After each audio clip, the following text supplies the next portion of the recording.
Hello hi ನಮಸ್ತೆ. ನಾನು Akshata, ಕೋಟೆನಾಡ recipes ಚಾನಲ್ಗೆ ಸ್ವಾಗತ. ಇವತ್ತು ಡಾಬಾಗಳಲ್ಲಿ ಮಾಡುವಂತಹ ಪಾಲಕ್ ಪನ್ನೀರ್ನ ಹೇಗೆ ಮಾಡೋದು ಅಂತ ನೋಡೋಣವಾ. ಒಂದು ದೊಡ್ಡ ಪಾತ್ರೆಯಲ್ಲಿ ನೀರು ಬಿಸಿಗಿಟ್ಕೊಂಡು ನೀರು ಚೆನ್ನಾಗಿ ಬಿಸಿ ಆದ ನಂತರ ಒಂದು ದೊಡ್ಡ ಶಿವಡಷ್ಟು ಪಾಲಕ್ ಸೊಪ್ಪನ್ನ ಚೆನ್ನಾಗಿ ತೊಳೆದ್ಬಿಟ್ಟು ಈ ನೀರಲ್ಲಿ ಹಾಕಿ ಒಂದು 5 ನಿಮಿಷ ಚೆನ್ನಾಗಿ ಬೇಯಿಸ್ಕೋಬೇಕು. ಇದು ಚೆನ್ನಾಗಿ ಬೆಂದ ನಂತರ ಒಂದು ಪಾತ್ರೆಯಲ್ಲಿ ತಣ್ಣೀರು ಇಟ್ಕೊಂಡು ಈ ಸಪ್ಪನ್ನೆಲ್ಲ ತೆಗೆದುಬಿಟ್ಟು ಈ ನೀರೊಳಗೆ ಹಾಕ್ಬಿಟ್ಟು ತಣ್ಣಗಾಕಿ ಬಿಟ್ಬಿಡೋಣ. ಈಗ ಇದು ತಣ್ಣಗೆ ಆಗೋ ಅಷ್ಟರಲ್ಲಿ ನಾವು ಪನ್ನೀರ್ನ ರೆಡಿ ಮಾಡ್ಕೊಳ್ಳೋಣ. ನಾನಿಲ್ಲಿ ರೆಡಿ ಪನ್ನೀರ್ನೇ ತೊಗೊಂಡಿದ್ದೀನಿ. ಒಂದು 200 ಗ್ರಾಮ್ ಅಷ್ಟು ಪನ್ನೀರ್ ತೊಗೊಂಡಿದ್ದೀನಿ. ಯಾವ ಸೈಜಿಗೆ ಬೇಕೋ ಆ ಸೈಜಿಗೆ ಪನ್ನೀರನ್ನು ಈ ರೀತಿ ಕಟ್ ಮಾಡ್ಕೊಳ್ಳೋಣ. ಈಗ ಇದಕ್ಕೆ 1 ಸ್ಪೂನಷ್ಟು ಅಡುಗೆ ಎಣ್ಣೆ ಮತ್ತು ಸ್ವಲ್ಪ ಉಪ್ಪು ಹಾಗೆ ಸ್ವಲ್ಪ ಖಾರದ ಪುಡಿ ಹಾಕಿಬಿಟ್ಟು ಚೆನ್ನಾಗಿ ಕಲಿಸ್ಬಿಟ್ಟು ಒಂದು 10 ನಿಮಿಷ ಇದನ್ನು ಹೀಗೆ ನೆನೆಯೋದಕ್ಕೆ ಬಿಟ್ಬಿಡೋಣ. ಪನ್ನೀರ್ ಚೆನ್ನಾಗಿ ಉಪ್ಪು ಖಾರ ಎಲ್ಲ ಹೀರ್ಕೊಳ್ಳಿ.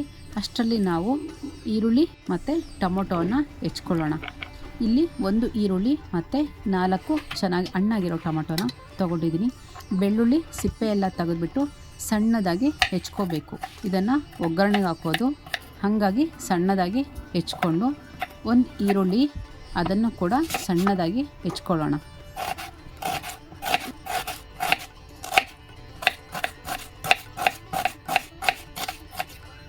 ಈಗ ಟೊಮೊಟೊ ಕೂಡ ಅದೇ ರೀತಿ ಸಣ್ಣದಾಗಿ ಹೆಚ್ಕೊಂಡು ಮಿಕ್ಸಿ ಜಾರಲ್ಲಿ ಹಾಕಿ ಚೆನ್ನಾಗಿ ಪೇಸ್ಟ್ ಮಾಡ್ಕೋಬೇಕು. ಟೊಮೊಟೊ ಪ್ಯೂರಿ ಮಾಡ್ಕೊಳೋದ್ರಿಂದ ಟೊಮೊಟೊನ ಸಣ್ಣದಾಗಿ ಹೆಚ್ಕೊಂಡು ಚೆನ್ನಾಗಿ ಪ್ಯೂರಿ ಮಾಡ್ಕೊಳ್ಳೋಣ. ನೋಡಿ, ಈಗ ಈ ರೀತಿ ಚೆನ್ನಾಗಿ ಟೊಮೊಟೊ ಪ್ಯೂರಿ ರೆಡಿ ಆಯಿತು. ಈಗ ಅದೇ ಜಾರಿಗೆ ಪಾಲಕ್ ಸೊಪ್ಪನ್ನ ಆಗಲೇ ತಣ್ಣೀರಲ್ಲಿ ಹಾಕಿದ್ವಲ್ಲ ಅದನ್ನು ನೀರಿಂದ ತೆಗೆದುಬಿಟ್ಟು ಈ ರೀತಿ ಸ್ವಲ್ಪ ಅದರಲ್ಲಿರೋ ನೀರೆಲ್ಲ ತೆಗೆದು ಜಾರಿಗೆ ಹಾಕ್ಬಿಟ್ಟು ಸಣ್ಣದಾಗಿ ಇದನ್ನು ಕೂಡ ಪೇಸ್ಟ್ ಮಾಡ್ಕೊಳ್ಳೋಣ. ಈಗ ಅದಕ್ಕೆ ಸ್ವಲ್ಪ ಕೊತ್ತಂಬರಿ ಸೊಪ್ಪು, ನಮಗೆ ಖಾರಕ್ಕೆ ಎಷ್ಟು ಬೇಕೋ ಅಷ್ಟು 1 2 ಅಥವಾ 3 ಹಸಿಮೆಣ್ಸಿನ್ಕಾಯಿ ಹಾಕ್ಬಿಟ್ಟು ಈ ರೀತಿ ಚೆನ್ನಾಗಿ ಪೇಸ್ಟ್ ಮಾಡಿಕೊಂಡ್ರೆ ಟೊಮೊಟೊ ಪ್ಯೂರಿ ಮತ್ತು ಪಾಲಕ್ಕು ಸೊಪ್ಪಿನ ಪ್ಯೂರಿ 2 ರೆಡಿ ಆಗುತ್ತೆ. ಈಗ ಕರಿ ರೆಡಿ ಮಾಡ್ಕೊಳ್ಳೋಕ್ಕೆ ಒಂದು ಪ್ಯಾನ್ ತೊಗೊಂಡು ಸ್ವಲ್ಪ ಎಣ್ಣೆ ಹಾಕ್ಬಿಟ್ಟು ಅದಕ್ಕೆ ಒಂದೇ ಒಂದು ಚಕ್ಕೆ, ಏಲಕ್ಕಿ, ಲವಂಗ ಇದು ಸ್ವಲ್ಪ ಫ್ರೈ ಆದ ನಂತರ ಇದಕ್ಕೀಗ ಆಗಲೇ ಹೆಚ್ಚಿಟ್ಕೊಂಡಿರ್ತೀವಲ್ಲ ಸಣ್ಣದಾಗಿ ಈರುಳ್ಳಿನ ಅದನ್ನು ಹಾಕ್ಬಿಟ್ಟು ಚೆನ್ನಾಗಿ ಫ್ರೈ ಮಾಡ್ಕೊಳ್ಳೋಣ. ಈರುಳ್ಳಿ ಸ್ವಲ್ಪ ಚೆನ್ನಾಗಿ ಬೆಂದ ನಂತರ ಇದಕ್ಕೆ ಶುಂಠಿ ಬೆಳ್ಳುಳ್ಳಿ ಪೇಸ್ಟ್ ಹಾಕ್ಕೊಂಡು ಇದರಲ್ಲಿರೋ ನೀರಿನ ಅಂಶ ಎಲ್ಲ ಹೋಗೋವರೆಗೂ ಚೆನ್ನಾಗಿ ಫ್ರೈ ಮಾಡ್ಕೊಳ್ಳಿ.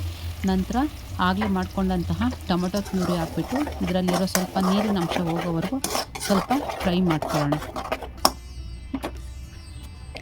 ಈಗ ಸ್ವಲ್ಪ ಇದರಲ್ಲಿರೋ ನೀರಿನ ಅಂಶ ಎಲ್ಲ ಹೋದ್ಮೇಲೆ ಸ್ವಲ್ಪ ಕಲರ್ ಕೂಡ ಚೇಂಜ್ ಆಗುತ್ತೆ. ಈಗ ಒಂದು ಅರ್ಧ ಸ್ಪೂನಷ್ಟು ಗರಂ ಮಸಾಲ, ಕೊತ್ತಂಬರಿ ಕಾಳು ಪುಡಿ ಹಾಗೆ ಜೀರಿಗೆ ಪುಡಿ ಹಾಕ್ಬಿಟ್ಟು ಚೆನ್ನಾಗಿ ಮಿಕ್ಸ್ ಮಾಡ್ಕೊಳ್ಳೋಣ. ಅದು ಮಿಕ್ಸ್ ಆದ ನಂತರ ಆಗಲೇ ಮಾಡ್ಕೊಂಡಂತಹ ಪಾಲಕ್ ಸೊಪ್ಪಿನ ಪ್ಯೂರಿ ಕೂಡ ಇದಕ್ಕೆ ಮಿಕ್ಸ್ ಮಾಡಿಬಿಟ್ಟು ಚೆನ್ನಾಗಿ ಗೂರಾಡ್ಕೋಬೇಕು. ಟೊಮೊಟೊ ಪ್ಯೂರಿ ಮತ್ತು ಪಾಲಕ್ ಸೊಪ್ಪಿನ ಪ್ಯೂರಿ ಚೆನ್ನಾಗಿ ಮಿಕ್ಸ್ ಆಗಿ ಅದು ಕುದೀತಾ ಕಲರ್ ಕೂಡ ಚೇಂಜ್ ಆಗ್ತಾ ಹೋಗುತ್ತೆ. ಇದಕ್ಕೆ ಸ್ವಲ್ಪ ಬೇಕಾಗಿದ್ದರೆ ಸ್ವಲ್ಪ ನೀರು ಆ್ಯಡ್ ಮಾಡ್ಕೊಳ್ಳಿ, ಅಥವಾ ಮುಂಚೆನೇ ಸ್ವಲ್ಪ ನೀರಾಗಿತ್ತು ಅಂದರೆ ಬೇಡ. ಈಗ ಇದಕ್ಕೆ ರುಚಿಗೆ ತಕ್ಕಷ್ಟು ಉಪ್ಪು ಹಾಕ್ಬಿಟ್ಟು ಚೆನ್ನಾಗಿ ಕುದಿಸೋಣ. ಇದಕ್ಕೆ ನಾನೀಗ ಸ್ವಲ್ಪ ಗೋಡಂಬಿ ಪೇಸ್ಟ್ನ ಆ್ಯಡ್ ಮಾಡ್ಕೊತಾ ಇದ್ದೀನಿ. ನೀವು ಬೇಕಾದರೆ ಗೋಡಂಬಿ ಪೇಸ್ಟ್ ಮಾಡ್ಕೊಳ್ಳಿ ಅಥವಾ ಸ್ವಲ್ಪ ಮೊಸರನ್ನು ಕೂಡ ಹಾಕ್ಕೋಬೋದು. ಇಷ್ಟನ್ನು ಹಾಕ್ಬಿಟ್ಟು ಚೆನ್ನಾಗಿ ಕುದಿಸ್ಕೊಳ್ಳೋಣ.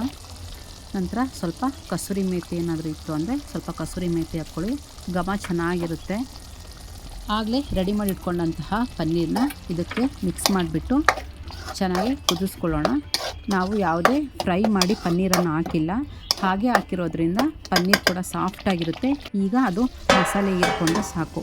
ಒಂದು 5 ನಿಮಿಷ ಇದನ್ನು ಬೇಯೋದಕ್ಕಿಟ್ಬಿಟ್ಟು ಕಡಾಯಿ ಇಟ್ಬಿಟ್ಟು ಅದಕ್ಕೊಂದು ಸ್ವಲ್ಪ ಬೆಣ್ಣೆ ಅಥವಾ ಎಣ್ಣೆ ಯಾವುದಾದ್ರೂ ಹಾಕ್ಕೊಳ್ಳಿ. ಸ್ವಲ್ಪ ಬೆಣ್ಣೆ ಕರಗಿದ ನಂತರ ಅದಕ್ಕೆ ಆಗಲೇ ಹೆಚ್ಚಿಟ್ಕೊಂಡಂತಹ ಬೆಳ್ಳುಳ್ಳಿ ಹಾಕ್ಬಿಟ್ಟು ಬೆಳ್ಳುಳ್ಳಿ ಸ್ವಲ್ಪ ಕೆಂಪಾಗೋವರೆಗೂ ಫ್ರೈ ಮಾಡ್ಕೊಳ್ಳೋಣ. ಹಾಗೆ ಒಂದು ಸ್ಪೂನಷ್ಟು ಖಾರದ ಪುಡಿ, ಕಲರ್ ಇರುವಂತಹ ಖಾರದ ಪುಡಿ ಹಾಕ್ಕೊಂಡ್ರೆ ಕಲರ್ ಚೆನ್ನಾಗಿ ಬರುತ್ತೆ.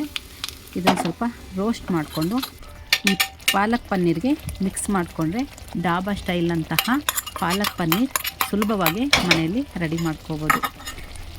ತುಂಬಾ ರುಚಿಯಾಗಿರುತ್ತೆ. ಮನೆಯಲ್ಲೇ ಒಮ್ಮೆ ಟ್ರೈ ಮಾಡಿ ಹೇಗೆ ಬಂತು ಅಂತ ಕಮೆಂಟ್ ಮಾಡಿ. ಇನ್ನೂ ನಮ್ಮ ಚಾನಲ್ನ ಯಾರಾದರೂ ಸಬ್ಸ್ಕ್ರೈಬ್ ಮಾಡ್ಕೊಂಡಿಲ್ಲ ಅಂದರೆ ಪ್ಲೀಸ್ ಸಬ್ಸ್ಕ್ರೈಬ್ ಮಾಡಿಕೊಂಡು ವಿಡಿಯೋ ನೋಡಿ, ಲೈಕ್ ಮಾಡಿ, ಹಾಗೆ ನಿಮ್ಮ ಫ್ಯಾಮಿಲಿ ಮತ್ತು ಫ್ರೆಂಡ್ಸ್ ಜೊತೆ ಶೇರ್ ಮಾಡ್ಕೊಳ್ಳಿ.